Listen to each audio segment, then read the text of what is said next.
Kita ke sorotan lainnya, Saudara. Pemerintah akan mengganti sistem kelas 1, 2, dan 3 BPJS Kesehatan melalui sistem kelas rawat inap standar atau KRIS. Tahapannya dimulai dengan standarisasi ruang inap rawat kelas 3 rumah sakit. Mulai tahun ini, pemerintah akan menghapus kelas 1, 2, 3 BPJS Kesehatan dan akan menerapkan sistem kelas rawat inap standar atau KRIS. Menteri Kesehatan Budi Gunadi Sadikin menjelaskan, perubahan ini untuk memberikan standar baru, khususnya bagi peserta kelas 3 BPJS Kesehatan. Kelas BPJS sekarang sudah diproses ya beberapa kali, mudah-mudahan sebentar lagi aturannya keluar, kita akan melakukan standar minimal. Ya, jadi standar minimal kelas yang namanya KRIS, ya satu supaya lebih bagus lah layanannya ke masyarakat. Yang saya ingat nomor satu maksimal ruang bednya itu satu ruangan 4. Kemudian ada kewajiban harus ada kamar mandi. Ketua Umum terpilih pengurus Pusat Ikatan Ahli Kesehatan Masyarakat Indonesia Iakmi Hermawan Saputra menyebut, kelas 3 BPJS Kesehatan memang harus distandarkan dengan meningkatkan fasilitas dan kenyamanan. Tetapi lebih kepada standarisasi untuk skala yang paling minimal, terutama untuk kelas 3 yang selama ini sebagian mendapatkan PBI, penerima bantuan iur. Untuk kelas 3 itu dimulai atau di-trial untuk distandarkan, fasilitasnya ditingkatkan, kenyamanannya dioptimalkan, dan yang pasti orang yang berhak mendapatkan hak sesuai dengan prinsip gotong royong dalam sosial asuransi seperti ini. Pemerintah menyebut belum ada perubahan besaran iuran peserta BPJS Kesehatan terkait pergantian sistem kelas BPJS. Bagi masyarakat miskin, iurannya Rp42.000 per bulan yang dibayarkan pemerintah. Bagi pekerja penerima upah atau pekerja informal, besaran iurannya 5% dari upah, di mana 4% dibayarkan oleh pemberi kerja dan 1% oleh pekerja. Sedangkan bagi pekerja sektor informal yang tidak memiliki penghasilan tetap, terbagi menjadi 3 kelas. Kelas 1 dengan iuran Rp150.000 per bulan, kelas 2 dengan iuran Rp100.000 per bulan, dan kelas 3 sebesar Rp35.000 per bulan. Dengan iuran tersebut selama ini ruang perawatan kelas 1 berisi 2 hingga 4 pasien.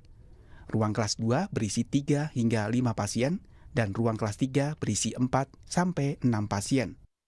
Agar bisa menerapkan kelas rawat inap standar, rumah sakit harus memiliki sejumlah kriteria. Di antaranya adanya tenaga kesehatan per tempat tidur. Ruang perawatan sudah terbagi berdasarkan jenis kelamin, usia, dan jenis penyakit. KRIS juga menerapkan standar maksimal 4 tempat tidur per ruang. Selain itu, dalam ruang perawatan harus terdapat kamar mandi dan outlet oksigen. Kemenkes mencatat, hingga saat ini terdapat 12 rumah sakit yang sudah siap menerapkan kelas rawat inap standar. Tim Liputan, Kompas TV.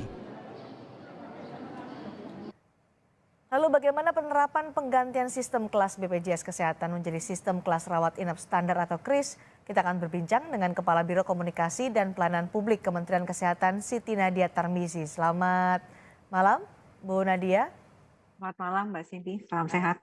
Salam sehat, Bu Nadia. Kita juga masih menunggu Ketua Umum terpilih pengurus Pusat Ikatan Ahli Kesehatan Masyarakat Indonesia Iakmi, Pak Hermawan Saputra, untuk bergabung bersama kita malam hari ini.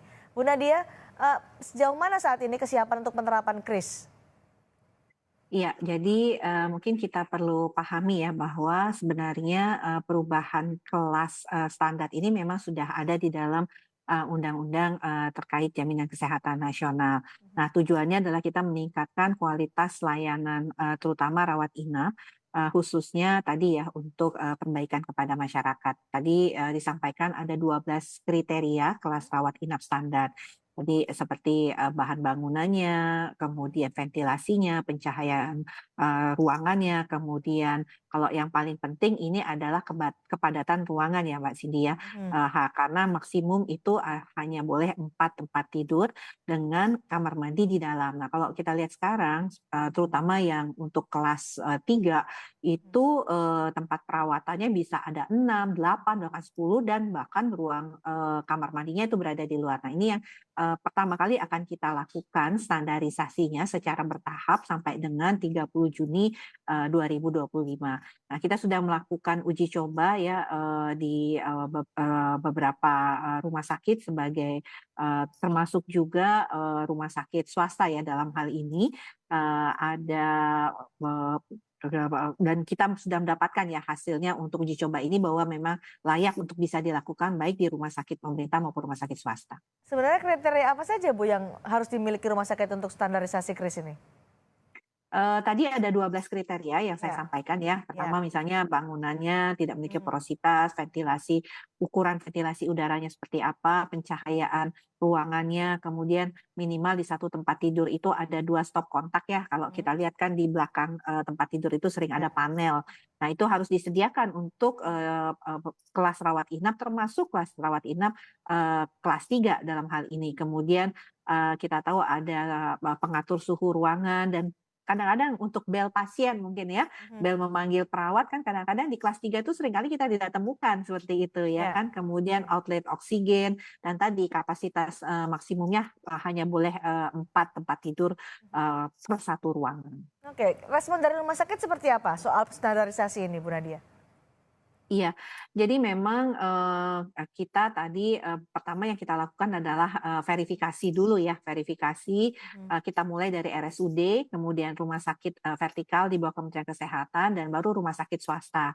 Apakah kita memang sudah siap ya untuk menjalankan KRIS ini? Karena kan kita tahu harus dimulai di 1 Januari 2023. Nah, tentunya setelah melakukan verifikasi dan kita melakukan tadi uji cobanya, maka kita melihat bahwa kita harus memberikan waktu untuk fasilitas pelayanan kesehatan baik pemerintah swasta untuk menerapkan kelas standar rawat inap ini. Nah, makanya kemudian itu harus selesai paling lambat 30 Juni. Termasuk juga nanti kita mempertimbangkan bagaimana untuk kelas 2 dan kelas satunya ya seperti apa prosesnya. Karena kan tidak semua juga yang kelas 1 itu sesuai dengan standar yang kita harapkan.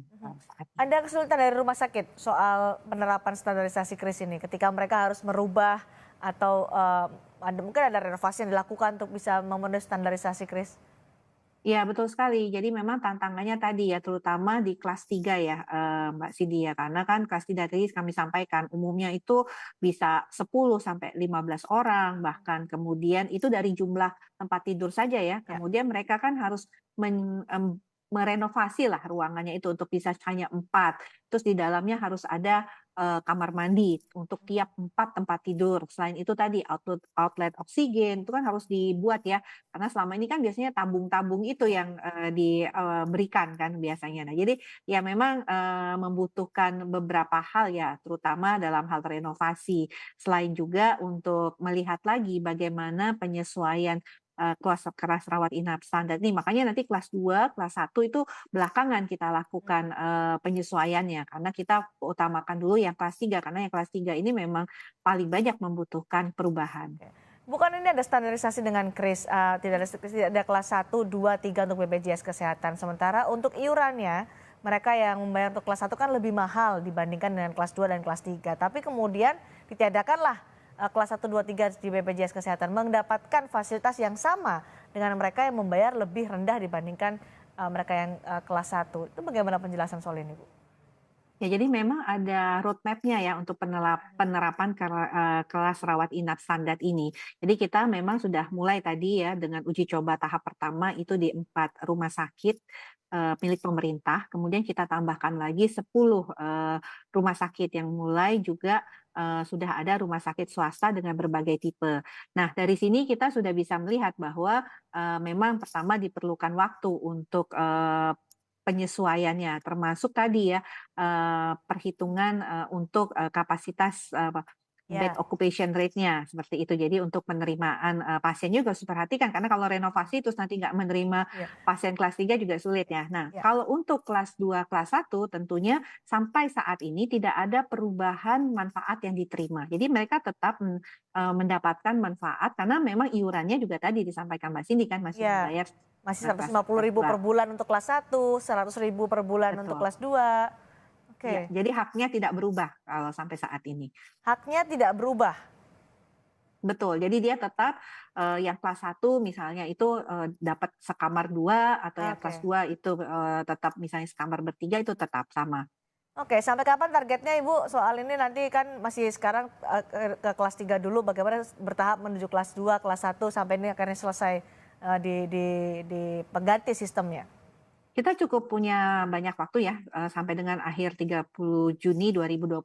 Nah tentunya Oke, kalau kelas 1, kelas 2 itu kan, terakhir dan tentunya nanti perlu ada pembahasan juga, terkait manfaat, kemudian iurannya dan pengaturannya, seperti itu. baik. Yang paling penting adalah ada standarisasi dengan KRIS, tapi hak manfaatnya yang didapatkan oleh pembayar iuran kelas 1 dan kelas 2, kelas 3 tidak berubah gitu ya, Iya, Bu Nadia? betul. Malah yang kelas 3 sekarang akan mendapatkan manfaat lebih, sementara kelas 1, kelas 2 itu tidak berkurang sama sekali manfaatnya. Terima kasih Ibu Nadia sudah bergabung bersama kami di Sapa Indonesia Malam.